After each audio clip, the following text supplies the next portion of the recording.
यहाँ पर कोई भी टाइम जोन नहीं है। यहाँ पर हड्डियों को जमा देने वाली ठंड है। यहाँ पर कोई भी इंसान इस जगह का स्थायी निवासी नहीं है। यहाँ पर कोई भी रेप्टाइल्स या एम्फीबियस जीव नहीं पाए जाते हैं। यहाँ ज्यादातर जगह ऐसी है जहाँ पर इंसान तो क्या, पृथ्वी के किसी भी जीव के कदम पिछले करोड़ों साल में नहीं पड़े हैं। आपको अगर यहाँ पर जाना है तो अपना एक दांत निकलवाना पड़ेगा। और यहाँ पर कई जगह पर लाखों सालों से ना तो कोई बर्फ गिरी है और ना ही बारिश हुई है, फिर भी वहां पर मोटी बर्फ की परतें हैं। और ये दुनिया की सबसे खतरनाक और सबसे रहस्यमय जगह है, ये है एंटार्क्टिका। एंटार्क्टिका ये पृथ्वी के छोर पर नीचे दक्षिण में बसा एक महाखंड है। 140 लाख स्क्वायर किलोमीटर में फैला ये महाखंड एशिया, अफ्रीका, नॉर्थ अमेरिका और साउथ अमेरिका के बाद दुनिया का 5वां सबसे बड़ा महाद्वीप है। विस्तार में तो ये यूरोप से 1.5 गुना और भारत से 4.5 गुना ज्यादा बड़ा है। यहाँ पर दोस्तों अगर आप जाओगे तो आपको ये लगेगा कि आप पृथ्वी पर नहीं लेकिन किसी और प्लेनेट पे हो। ये विश्व की सबसे ठंडी, शुष्क और तेज हवाओं वाली जगह है। यहाँ पर हड्डियों तक को जमा देने वाली ठंड है और चारों ओर जहां तक आपकी नजर जाएगी आपको सिर्फ बर्फ की चादर ही नजर आएगी।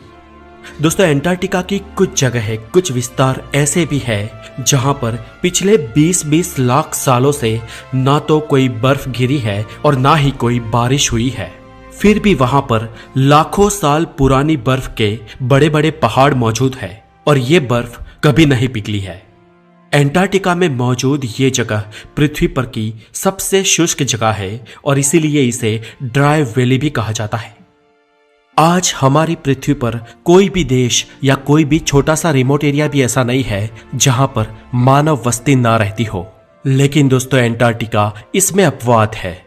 ये इतना बड़ा महाखंड होते हुए भी वहां का कोई स्थानीय निवासी नहीं है। जी हाँ, पृथ्वी पर कोई भी इंसान एंटार्क्टिका का नागरिक नहीं है, पर यहाँ पर विविध देशों के रिसर्च स्टेशन है जहाँ सालाना 2000 से 5000 लोग आते जाते रहते हैं। और यहाँ पर हमारे देश भारत ने 3 रिसर्च स्टेशन डाले हैं जिनमें 2 एक्टिव है। इसके अलावा एंटार्क्टिका में मैकमुर्डो नाम का अमेरिका का एक न्यूक्लियर पावर स्टेशन भी है जो 1962 से यहाँ पर एक्टिव है। एंटार्क्टिका में जो लोग यहाँ पर रिसर्च करने के लिए आते हैं वो लोग यहाँ पर सिर्फ समर में ही रुकते हैं और यहाँ का समर भी बहुत ही ठंडा होता है, जबकि विंटर में यहाँ रह पाना बहुत ही मुश्किल होता है। और यहाँ पर आने वाले हर एक इंसान का मेडिकल चेकअप होता है जिसमें डेंटल चेकअप में ये सुनिश्चित किया जाता है कि यहाँ आने वाले प्रत्येक इंसान की विजडम टीथ निकाल देनी ही पड़ेगी, यानी कि यहाँ आने वाले प्रत्येक इंसान का विजडम टीथ रिमूव करने के बाद ही उसे यहाँ आने की परमिशन मिलती है। दोस्तों आपको जानकर हैरानी होगी कि ये दुनिया का सिर्फ एक ही ऐसा महाद्वीप है जहाँ पर कोई टाइम जोन नहीं है। पूरी धरती पर सिर्फ ये एंटार्क्टिका और न्यूजीलैंड 2 ही ऐसी जगह है जहां पर कोई भी जाति के सांप नहीं पाए जाते हैं।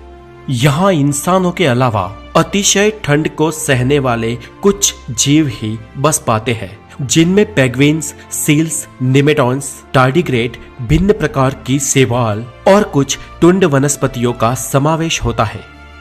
दोस्तों ये कुछ गिनी चुनी प्रजातियां भी एंटार्क्टिका के छोर पर जहां पर समुद्री किनारा है वहां पर ही पाई जाती है। एंटार्क्टिका के बीचों बीच तो कोई भी जीव मौजूद नहीं है।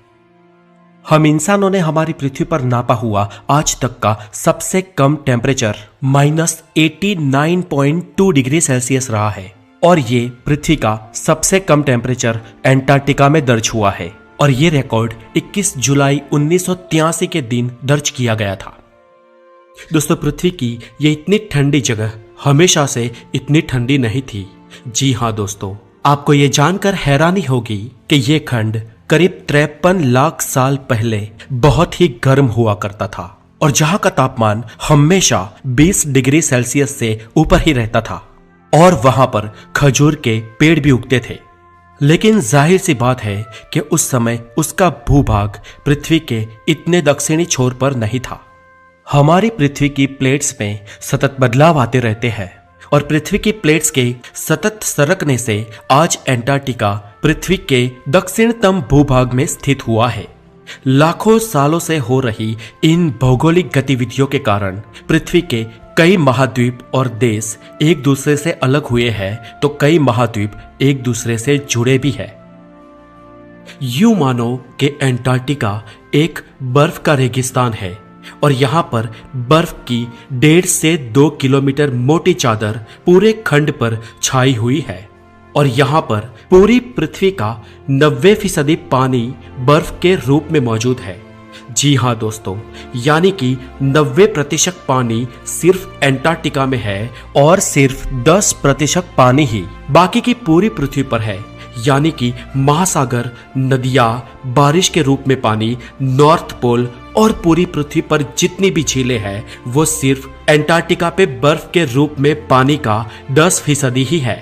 अब सोचो दोस्तों कि यहाँ की अगर सारी बर्फ पिघल जाए तो पृथ्वी का क्या हाल होगा। दोस्तों, अगर किसी कारण ऐसा होता है तो पृथ्वी पर 200 फीट तक सी लेवल बढ़ जाएगा और यूं मानो कि लगभग पूरी मानव सभ्यता समाप्त हो जाएगी।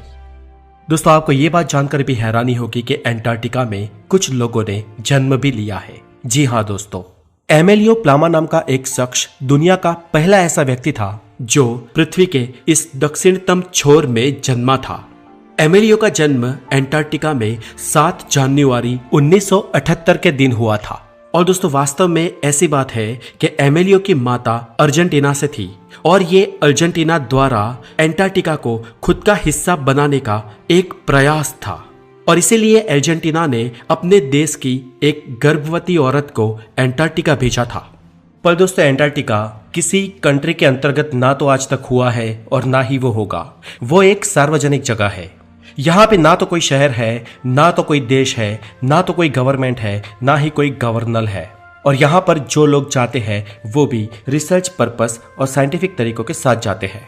हालांकि फिर भी एंटार्क्टिका में आज तक कुल 11 लोगों का जन्म हुआ है और इन 11 में से किसी की भी डिलीवरी के दौरान या फिर एज एन इन्फेंट डेथ नहीं हुई है। यानी कि बाल मृत्यु का रेशियो एंटार्क्टिका में 0% है। और जिन लोगों का एंटार्क्टिका में जन्म हुआ है उनको उनके माता पिता के देश की ही नागरिकता हासिल है। दोस्तों, ये स्थान कई सारे रहस्यों से भी घिरा है। कई सारे वैज्ञानिकों का यह दावा है कि इस स्थान पर भूतकाल में अति विकसित सभ्यताएं पनपी होगी। ग्रीक दर्शनार्थी प्लूटो ने भी, जो कि सोक्रेटिस का शिष्य था, उसने करीब 2000 साल पहले एंटार्क्टिका की मानव सभ्यताएं और उसके संहार होने का वृतांत लिखा है, जो हमारे लिए चौंका देने वाला था, क्योंकि हम ये मानते थे कि एंटार्क्टिका में जीवन संभव ही नहीं है। और इसीलिए ये जानकारी के बाद कुछ रोमांचक मनुष्यों ने एंटार्क्टिका के जीवन के अवशेषों पर रिसर्च करना शुरू किया और वहां पर जाकर खोजबीन की, तो कुछ अवशेष और तथ्य जो सामने आए वो प्लेटो के अनुमान से हूबहू मिलते जुलते थे। इस पर कुछ वैज्ञानिकों का ये भी कहना है कि हो सकता है कि सालों पहले हमारी ही कुछ पौराणिक सभ्यताओं के लोग उस समय इस जगह पर पहुंचे हो। सच आखिर कुछ भी हो, लेकिन आज तक यहाँ पर इस पर रिसर्च हो रहे हैं और आगे भी एंटार्क्टिका के कई सारे रहस्यों से पर्दा उठने वाला है। तो दोस्तों, आज के लिए इतना ही। ये वीडियो आपको अगर अच्छी लगी हो तो लाइक करें और अगर इसके बारे में कोई भी सुझाव है तो हमें कमेंट